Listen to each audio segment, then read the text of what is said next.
आज के हमारे हाई एनर्जी पार्टिकल डिटेक्टर्स के सीरीज़ में थर्ड लेक्चर है ये। और इसमें आज जो टॉपिक हम कवर करेंगे वो है स्पार्क चैम्बर का।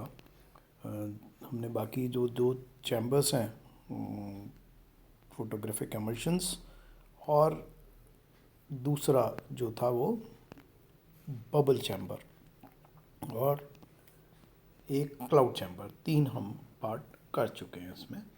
आज स्पार्क चैम्बर और एक सायरनकोव काउंटर। तो ये जो स्पार्क चैम्बर और बबल चैम्बर, क्लाउड चैम्बर, ये सब हमने बताए थे, ये विजुअल वाले ट्रैक्स वाले हैं डिटेक्टर्स। और एक जो इलेक्ट्रिकल वाला है वो हमारा अभी भी सायरनकोव काउंटर है। बट ये सब हाई एनर्जी पार्टिकल्स के डिटेक्शन के लिए काम में आते हैं। तो स्पार्क चैम्बर जो है वो भी उसका काम ट्रैक्स की रिकॉर्डिंग करना होता है। जब कोई हाई एनर्जी चार्ज पार्टिकल किसी मीडियम से गुज़रता है, उससे अगर तो उसमें वो अगर स्पार्क्स या सिंटिलेशन इस तरह के प्रोड्यूस करता है जो विजुअल होते हैं, उनको हम कैमरे की मदद से इसके अंदर रिकॉर्डिंग कर सकते हैं। इसका जो डायग्राम है वो इस तरह से है। इसके अंदर एक चैम्बर दिखाया गया है पूरा, और इसके अंदर एक आर्गॉन नोबल गैस जो है वो फिलअप की जाती है आर्गॉन जैसे। और इसमें कई सारी प्लेट्स जो हैं वो प्लेस की जाती हैं पैरेलल, और इनमें जो अल्टरनेट प्लेट्स हैं उनको एक साथ कनेक्ट किया जाता है। जैसे ऊपर ये देखेंगे भी, ऊपर वाली जो प्लेट्स हैं दे आर ऑल कनेक्टेड, और एक छोड़ के एक है जो प्लेट, और नीचे वाली भी प्लेट्स जो हैं वो अल्टरनेटिवली लगी हुई हैं। तो यदि इनके अंदर अगर आप वोल्टेज लगाएंगे तो वो एक हाई इलेक्ट्रिक फील्ड जनरेट कर देगा V/D से, और V हाई वोल्टेज होना चाहिए। तो एक गैस चैम्बर है जिसके अंदर की मेटल प्लेट्स हैं, और ये जाता है एल्यूमिनियम की होती हैं, और इनको हाई सोर्स से वोल्टेज, तो इससे एक बहुत हाई एनर्जी इलेक्ट्रिक फील्ड पैदा हो जाती है। और इसलिए अगर कोई पार्टिकल आएगा इसके अंदर तो वो इमीडिएटली, अगर हम इसके अंदर हाई पोटेंशियल लगाते हैं for a very short time, all of a sudden, तो नियॉन गैस में जैसा कि वेल्डिंग मशीन्स में होता है, एक बहुत ही हाई स्पार्क जनरेट होगा, और इसकी जो से स्पार्क निकलेगा उसको आप कैमरे की मदद से जो है उसको रिकॉर्डिंग कर सकते हैं। इनको स्टीरियो कैमरास होते हैं जो कि ये काम करते हैं। और यहाँ स्पार्क क्यों एकदम से निकलता है, क्योंकि स्पेस कम होता है और हाई इलेक्ट्रिक फील्ड है उस दौरान, तो वो ब्रेक डाउन हो जाता है, पूरा का पूरा इलेक्ट्रिकल ब्रेक डाउन। जो पार्टिकल आता है उसमें जो ये नोबल गैस है उसके आयंस के द्वारा, तो ये उस ब्रेक डाउन को यूज़ करता है। अब ये जो चैम्बर्स हैं, क्योंकि इसमें हम साइज़ का वेरिएशन कर सकते हैं, जो इसकी ज्योमेट्री है उसके हिसाब से प्लेट्स की संख्या बढ़ा सकते हैं, उनकी ज्योमेट्री को चेंज कर सकते हैं। तो हम बड़ी भी बना सकते हैं और छोटे भी बना सकते हैं इस तरह के चैम्बर्स। तो जो सैटेलाइट्स या हम स्पेस स्टेशंस पे भेजते हैं, वो जो छोटे चैम्बर्स हैं वो काम आते हैं हमारे, जब हम रॉकेट्स बैलून्स पे करते हैं, और जहाँ पे हमें कॉस्मिक रे शॉवर्स या हमें हाई ऑल्टीट्यूड पे कुछ डिटेक्शन करना होता है पार्टिकल्स का, तो उनके अंदर हम स्पार्क चैम्बर्स को भेज देते हैं, जो कि बहुत लाइट वेट, छोट स्मॉल साइज़ के होते हैं। लेकिन अगर हमें न्यूट्रिनो टाइप पार्टिकल्स को डिटेक्ट करना है तो ये बड़े चैम्बर्स बनाए जाते हैं, और वो काफ़ी हैवी होते हैं, क्योंकि उनके अंदर प्लेट्स जो हैं वो लगाई जाती हैं, जो कि न्यूट्रिनो जो कि बहुत ही लाइट होता है बट एनर्जी बहुत ज़्यादा लेके आता है, और यहाँ पे प्रोबेबिलिटी उसकी बहुत संभावना कम होती है। तो एक इंटरेक्शन, करोड़ों में एक इंटरेक्शन होगा, तो उसके लिए इसके अंदर साइज़ की इम्पोर्टेंस बढ़ जाती है। अब यहाँ पे जो गैस के आयंस हैं यहाँ पे जो कि आयनाइजिंग पार्टिकल्स से रिड्यूस हो रहे हैं, वो कुछ समय लगते हैं, और वो फिर क्योंकि कुछ देर के लिए ही इलेक्ट्रिक फील्ड लगती है और मोमेंटरली हटा ली जाती है, तो वो कुछ रिकम्बाइन कर जाते हैं। और लेकिन ये जो रिकॉम्बिनेशन का प्रोसेस है, इसके अंदर इतना टेम्पर को टाइम मिल जाता है कि हम इसके अंदर एक स्विचिंग कर सकते हैं, तो इसको ट्रिगर कर सकते हैं बार बार हमें किसी टाइमिंग सर्किट के द्वारा। तो अगर इवेंट को रिकॉर्डिंग करना है तो उसके हिसाब से हम उसकी टाइमिंग जो है उसको सेट किया जा सकता है। और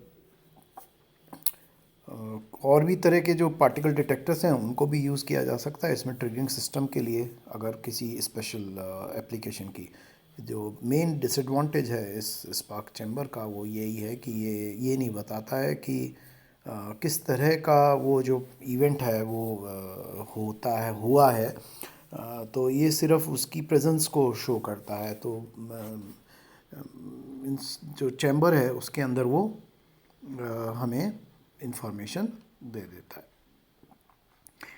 ना इसके बाद जो नेक्स्ट हमारा है वो सेरेनकोव काउंटर है। और सेरेनकोव काउंटर के लिए हम जो बेसिक फंडामेंटल है वो ये है कि आपने इसको इलेक्ट्रोडायनेमिक्स के चैप्टर में जब एक्सेलरेटेड चार्जेस से रेडिएशन प्रोड्यूस होता है उसके अंदर बेचैनकोव और ब्रह्मस्त्र रेडिएशंस पढ़े होंगे।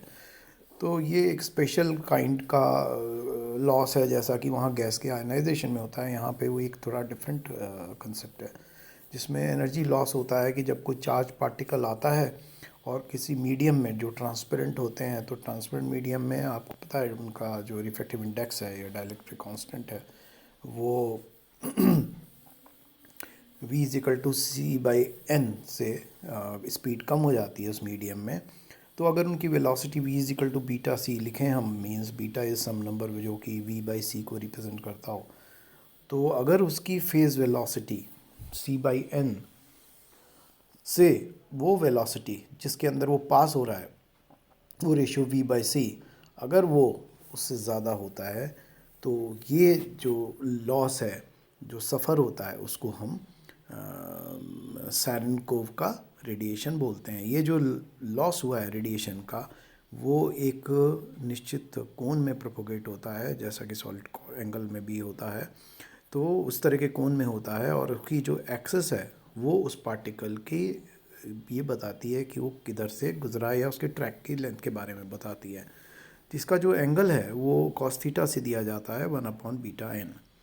तो beta is v/c, so it is beta into जो भी नई फेज़ वेलोसिटी है। तो मीन्स का मतलब क्या है, तो ये जो रेडिएशन है उसको हम सैरेनकोव। तो अब इसका मीनिंग क्या हुआ कि अगर थीटा ज़ीरो है तो उस केस के अंदर ये इसकी मिनिमम वैल्यू जो स्पीड है उसको शो करेगा, जबकि सैरेनकोव रेडिएशन हो सकता है।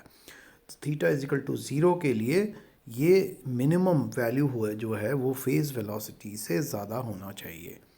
और ये जो एनर्जी एमिट होती है करीब 10⁻³ इलेक्ट्रॉन वोल्ट पर सेंटीमीटर होती है, जो भी ग्लास माइका या इस तरह के जो मटेरियल्स हैं जो कि ट्रांसपेरेंट होने चाहिए।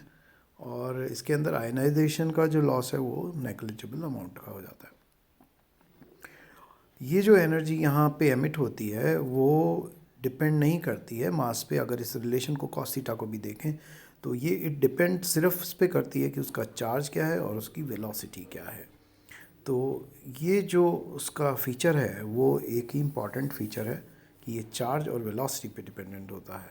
और स्पीड जैसे बताया ये कॉस थीटा को 1 रख दो, थीटा 0 रख के c/n वैल्यू आएगी।